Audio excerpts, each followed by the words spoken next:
Hello guys, कैसे हैं आप सभी। उम्मीद करता हूं कि आप सभी अच्छे होंगे। पर आज इस पर्टिकुलर सेशन में यार हमें क्वेश्चन देखने वाले हैं। क्वेश्चन आप लोगों की स्क्रीन के ऊपर है। तो क्वेश्चन में यार क्या गिवन है एक बार वो देख लेते हैं, उसके बाद इसको स्टार्ट करते हैं।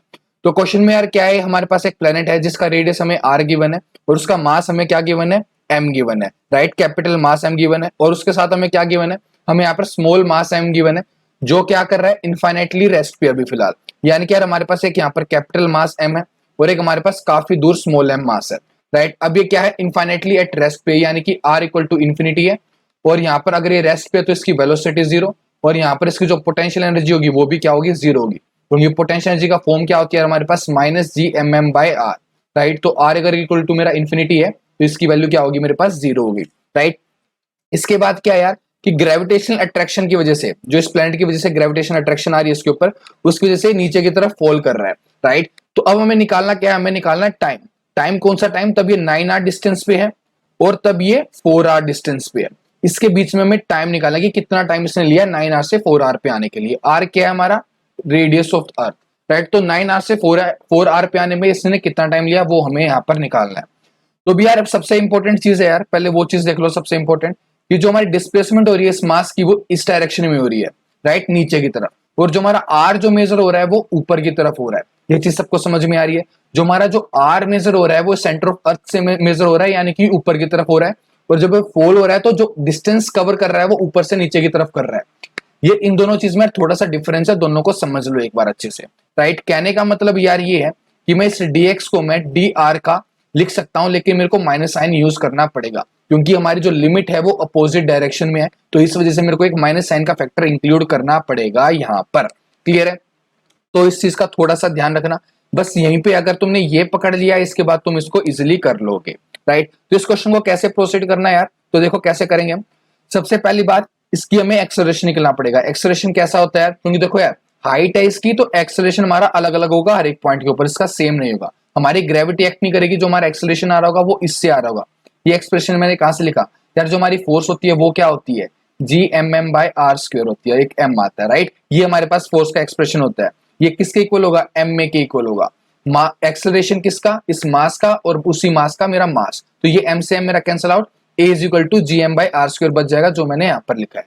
राइट, अब बात करते हैं हमें एक्सेलरेशन क्या यूज करना है। एक्सेलरेशन क्या है, हमारे पास दो रिजल्ट होते हैं, डीवी बाई डी टी और दूसरा रिजल्ट होता है v dv by d x. Right, अगर मैं यहाँ पर dv by d t use करता हूं इधर, तो मेरे पास तीन वेरिएबल्स हो जाएंगे और उसको सोल्व करना फिर मेरे लिए थोड़ा सा मुश्किल हो जाएगा। राइट, मेरे पास वेलोसिटी प्रेजेंट होगा, मेरे पास टाइम प्रेजेंट होगा, मेरे पास आर प्रेजेंट होगा, तो हम इस वाले फॉर्मूले को यूज नहीं करेंगे, हम इस वाले फॉर्मूले के साथ प्रोसीड करेंगे।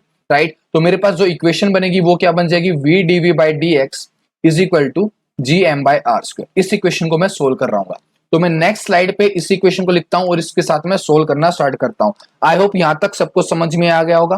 अगर किसी को नहीं समझ में आता है तो यार कमेंट कर सकते हो, मैं उसका रिस्पॉन्स कर दूंगा अगर किसी को कोई स्टेप नहीं समझ में आता है तो। राइट, तो v dv by d x is equal to क्या हो जाएगा, G M by are square. तो जस्ट मुझे अब यहाँ पर क्या करना है, मेरे पास यार एक सिंपल सी डिफरेंशियल इक्वेशन है, जस्ट इसको मेरे को सोल्व करना है। राइट, सेपरेशन ऑफ वेरिएबल लगाएंगे हम यहाँ पर, जी एम इधर d r by are square. और एक चीज और यार, जो हमारा डिस्प्लेसमेंट है जैसे मैंने कहा वो ऊपर से आ रहा है। राइट, तो यहाँ पर जो dx होगा, इस dx को मैं dr से रिप्लेस करूंगा विद नेगेटिव साइन। जो हमारा dx है यहाँ पर उसको मैं क्या करूंगा, माइनस dr से रिप्लेस करूंगा। तो इस स्टेप में मैं यहाँ पर dr मैं नीचे लिखूंगा। ठीक है, dx की जगह पर मैं यहाँ पर dr यूज करूंगा विद नेगेटिव साइन। ये चीज सबको क्लियर होनी चाहिए। जो ये dx है यहाँ पर, जो मैं कह रहा था v dv by dx, right, तो उसको मैं चेंज कर दूंगा माइनस dr से। माइनस साइन क्यों आया है, क्योंकि जो मेरा x है वो ऊपर से मेजर हो रहा है और जो मेरा r था वो कहां से मेजर हो रहा था, अर्थ के सेंटर से मेजर हो रहा था, ऐसे। राइट, r मेरा ऐसे मेजर हो रहा था और x मेरा नीचे की तरफ मेजर हो रहा था, तो इसलिए यहाँ पर एक नेगेटिव साइन आएगा। राइट, जैसे मैंने रीजन पीछे भी एक्सप्लेन किया था तो मैंने दोबारा से रिकॉल करा दिया। तो अब जस्ट क्या करना है, हमें इंटीग्रेट करना है दोनों साइड को और कुछ नहीं। ये आ जाएगा मेरे पास वी स्क्वायर बाई टू और इधर मेरे पास क्या आ जाएगा, जी एम, एक नेगेटिव साइन बाहर लिख लेता हूं मैं और इसको इंटीग्रेट करूंगा वन बाय आर स्क्वायर को, तो ये माइनस वन बाय आर मेरे पास बचेगा। तो ये माइनस साइन से माइनस साइन गायब। अब बात करते हैं लिमिट्स की। लिमिट्स हमारी क्या होंगी यार, तो देखो हमारा इनिशियल पॉइंट क्या है, इनिशियल पॉइंट वो है तब वो इनफाइनाइटली रेस्ट के ऊपर है। सपोज करो कि यहाँ पर मेरा मास अभी इधर है। राइट, ये आर इक्वल टू इनफाइनाइट के ऊपर है, यहाँ पर मेरा रेस्ट पे है। राइट, तो इसकी वेलोसिटी जीरो। ये इनिशियल स्टेट थी मेरी। फाइनल मैं कौन सी बोल रहा हूँ, कोई भी एक रैंडम स्टेट तब इसने एक्स डिस्टेंस ट्रेवल कर लिया। राइट, वो वाली स्टेट, या फिर मैं कहूं कि नीचे से आर डिस्टेंस है उसका। राइट। मैं ये भी कह सकता हूं कि नीचे से उसका क्या है, r डिस्टेंस है, तो इस पॉइंट के ऊपर मैं देख रहा हूं उसको, राइट। तो यहां पर मैं लिख देता हूं, तो जिसकी वेलोसिटी होगी उसको मैं v कह देता हूं। तो अब ऐसी मैं r की लिमिट में डिसाइड करूंगा, तो कैसे करूंगा, उसकी इनिशियल है इन्फिनिटी, क्योंकि मैं यहां से एंटर से मेजर कर रहा हूं अर्थ के सेंटर से, तो जो यहाँ पर इनिशियल है वो कितना, इन्फिनिटी, और जो फाइनल है वो क्या है, r, राइट। तो ऐसे मैंने लिमिट्स लिख दी। तो अब जस्ट सब्स्टिट्यूट करना है इसके अंदर लिमिट्स को, और हमारा आंसर आ जाएगा यहाँ से, मतलब जस्ट वेलोसिटी आएगी, अभी टाइम पीरियड अभी हमें टाइम हमें अभी निकालना है, राइट। तो ये मेरे पास आ जाएगा G M by 1/r minus one by infinity, तो 1/इन्फिनिटी तो मेरा 0 हो जाएगा, तो just G M by R बचेगा। तो यहां से जो मेरे पास जो फाइनल रिजल्ट आएगा वो देखो क्या आ गया, √2gm/r, और यहाँ पर ये तुम्हें दिखेगा जो तुम्हारी एस्केप वेलोसिटी आती है ना, वो तुम्हारा सेम रिजल्ट आया, राइट। क्योंकि यार वही कंसेप्ट है, सेम बिल्कुल एज इट इज, बस इसमें क्या हो रहा है, इसमें ऊपर से नीचे आ रहा है, एस्केप वेलोसिटी में हम क्या कहते थे, नीचे से ऊपर जा रहा है, कंडीशन तुम्हारी सेम ही है, तो इसलिए सेम टाइप का ही रिजल्ट तुम्हारा यहाँ पर आया है। क्लियर है, ये चीज क्लियर है, एस्केप वेलोसिटी टाइप का ही तुम्हारा रिजल्ट आया है। बस क्या होगा इस केस में, डायरेक्शन जो है वो टुवर्ड्स द अर्थ होगी, एस्केप वेलोसिटी के टाइम में क्या होती है, अवे फ्रॉम द अर्थ होती है, बस इतना सा डिफरेंस है, इसके अलावा कोई भी डिफरेंस नहीं है, राइट। होप सो ये आपको क्लियर होगा। तो ये आ गई है मेरी वेलोसिटी। एक बार मैं इस रिलेशन को नेक्स्ट स्लाइड में लिख लेता हूं, √2gm/r। अगर तुम थोड़ा सा दिमाग लगाते तो तुम यहां से डायरेक्टली भी स्टार्ट कर सकते थे, कोई दिक्कत वाली बात नहीं है, राइट। क्योंकि सेम होती है वेलोसिटी, ऊपर जाए फिर नीचे आए वो तुम्हारी सेम आ रही होगी, राइट। क्योंकि यहाँ पर तुम्हारा केस कौन सा था, तुम्हारा वही केस था, तब तुम इनफाइनाइट से रेस्ट पे से आ रहे हो नीचे फॉल करते हुए, राइट। और एस्केप वेलोसिटी में भी हम वहीं पे उसको टारगेट करते हैं, मतलब वहां तक वो पहुंच गया, तो इस वजह से तुम्हारे सेम टाइप का ही रिजल्ट आया है, राइट। ओके देन, तो ये हमारे वेलोसिटी आया, तो इसको मैं क्या पुट करूंगा, again dx/dt is equal to क्या, √2gm/r। अब अगेन यहां पर जो तुम्हारा dx है वो क्या हो जाएगा, -dr, जो मैंने पीछे रीजन दिया बिल्कुल सेम रीजन वही, राइट। तो यहां पर क्या आ जाएगा, -dr/dt is equal to √2gm/r, √2gm/r। तो अब जस्ट ये सिंपल सी इक्वेशन है, इसको हमें सोल्व करना है। तो मेरे पास क्या है यार, यहाँ पर देखो r की पावर हाफ है, dr है, और यहाँ पर √2gm है, और साथ में यहाँ पर dt है, और एक माइनस साइन भी यहाँ पर। अब इंटीग्रेट कर दो, हमारा काम हो जाएगा। लिमिट्स की बात कर लेते हैं। लिमिट्स की अगर मैं बात करूं, अब यहाँ पर देखो हमें टाइम पीरियड किसका निकालना है, ये मैं फिगर बना देता हूँ थोड़ी क्लियरिटी के लिए, कि हमारे पास यहाँ पर मास पहले था r equal to infinity cube, ये अट्रैक्शन की वजह से नीचे आया, और हमें टाइम पीरियड निकालना है, तब ये r इक्वल टू 9r से 4r के ऊपर आ रहा है, इसके बीच का हमें टाइम पीरियड निकालना है कि कितने टाइम में ये यहाँ पर आ रहा है, राइट। अब यहाँ पर तुम दो चीजें कर सकते हो, या तो यहाँ पर इस इंस्टेंट के ऊपर टाइम को 0 मान लो, या फिर t1 मान लो, जो तुम्हारा मन करे वो मान लो। अगर तुम 0 मान रहे हो तो तुम इसको डायरेक्टली t कह सकते हो, या फिर यहाँ पर तुम अगर t1 मान रहे हो तो t2 कह सकते हो।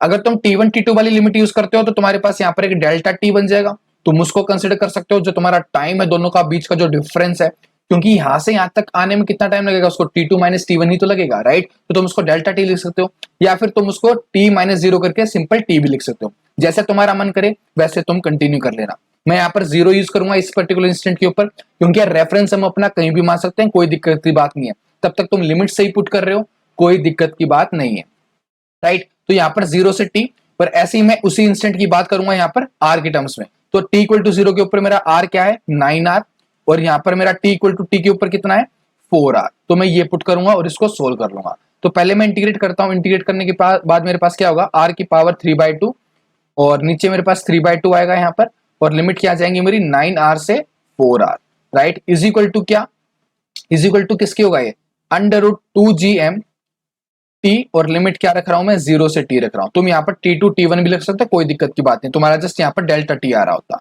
राइट। और डेल्टा t तुम्हारा वो टाइम आता जो तुम्हें कैलकुलेट करना है, राइट। तो अब देखो जस्ट हमें इसको सोल्व करना है, अब कुछ नहीं बचा है इसके अंदर, राइट। मैं एक बार एज इट इज लिख लेता हूँ, उसके बाद मैं लिमिट्स पुट करूंगा, ठीक है।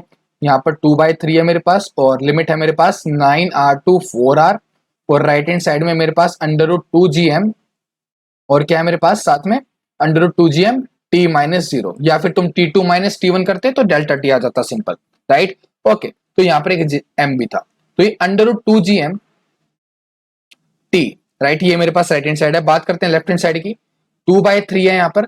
अब यहाँ पर मैं r को 4r पुट करूंगा तो मेरे पास क्या आ जाएगा, ये मेरे पास आ जाएगा 8r की पावर 3/2। ऐसे ही मैं 9r तब मैं पुट करूंगा तो मेरे पास क्या आ जाएगा, ये मेरे पास आ जाएगा 27r 3/2, राइट। और एक नेगेटिव साइन यार हम पीछे से मिस करके आए हैं, एक बार पीछे देखो, एक नेगेटिव साइन था तुम्हारा, कहाँ पर, ये वाला नेगेटिव साइन, राइट। ये वाला नेगेटिव साइन हमने यहाँ पर इस स्टेप में मिस कर दिया, तो एक नेगेटिव साइन भी आएगा।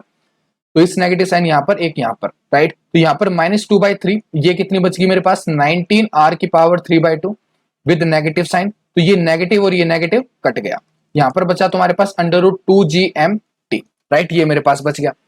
अब मुझे निकालना क्या है, यहाँ से टाइम पीरियड निकालना है, राइट, सॉरी टाइम निकालना है, राइट। तो टाइम निकाल लेंगे यार, इजी काम। अब यहाँ पर देखो, सबसे पहले ये तुम्हारे पास इधर 2 है और इधर √2 है, यानी कि इधर तुम्हारा √2 बचेगा और इधर से ये 2 गायब कर दूंगा मैं, राइट। तो ये मैंने स्टेप किया है, सबको क्लियर होगा, राइट। ओके, तो यहाँ पर कितना बच गया मेरे पास, ये मेरे पास 19/3 तो मेरे पास बाहर है, अंदर मेरे पास बचा है 2 √ में ना, इसलिए मैंने यहाँ पर 2 लिख दिया है, और इधर r⁵, एक यहाँ 3/2 था तो √ बाहर निकाल लिया मैंने और ये 3 रहने दिया जस्ट, और यहाँ पर √gm। तो ये मेरा इसका फाइनल आंसर आ गया। तो एक बार ऑप्शंस में देख लेते हैं यार, ऑप्शन कौन सा मैच कर रहा है हमारा, जिसमें 19/3 भी और अंडर के अंदर 2r⁵/gm हो। तो इसका जो ऑप्शन ए है यार, वो एग्जैक्टली मैच कर रहा है आप लोगों का, राइट। जो ऑप्शन ए है, जो आप लोगों का ये ऑप्शन ए है, ये तुम्हारा एग्जैक्टली मैच कर रहा है। 19/3 2r⁵/gm, ये इसका आंसर हो गया। आई होप कि सबको क्लियर होगा ये, राइट। तो इसका हमारा आंसर क्या हो गया, ऑप्शन ए इसका हमारा आंसर हो गया है, राइट, ऑप्शन ए। तो ये था हमारा इस पर्टिकुलर क्वेश्चन का सॉल्यूशन। उम्मीद करता हूं कि आपको वीडियो पसंद आई होगी। पसंद आई तो वीडियो को लाइक कर देना। इनकेस यार अगर आपको कोई क्वेरी है इस क्वेश्चन से रिलेटेड, तो आप नीचे कमेंट सेक्शन में लिख सकते हो, मैं उसका आंसर कर दूंगा। और अगर वीडियो पसंद आए तो यार लाइक जरूर कर देना, चैनल को सब्सक्राइब कर देना। हम मिलते हैं गाइस अपनी नेक्स्ट वीडियो में, तब तक के लिए बाय।